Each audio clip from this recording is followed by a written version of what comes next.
Tinaguri ang Christmas capital of the Philippines namumutik-tik na sa mga pailaw mahigit 2 buwan bago ang Pasko. Ating silipin sa report.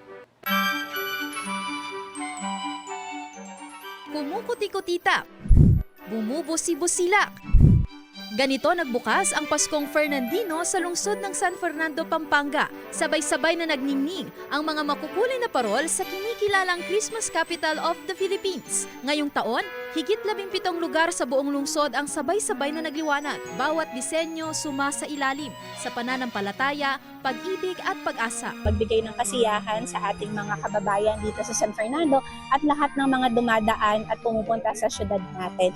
Kasi nga isa tayo sa mga naitanghal bilang isa sa mga top 15 best places to go for Christmas, lalong-lalo na noong nakaraang taon. Kaya every year kailangan mas maganda yung mga Christmas lanterns natin bilang suporta na rin sa ating San Fernando lantern making industry at bilang isang promotions for our Giant Lantern Festival. Mula sa City Hall at Heroes Hall hanggang sa mga rotonda at welcome arches ng syudad, sabay-sabay na nagningning ang mga parol na may temang Parol Fernandino, Parol ning Pamagbayo o Lantern of Hope. Ang opening ceremony ay kasabay ng ika-117th Giant Lantern Festival at nominasyon ng San Fernando sa World Travel Awards. Sa syudad na tahanan ng mga higanting parol, tunay na pinatutunayan ng mga Fernandino na sa gitna ng dilim, sila ang ilaw. At ang Pasko dito sa San Fernando ay walang katulad. Sandy Salvacio, One North, Central Luzon.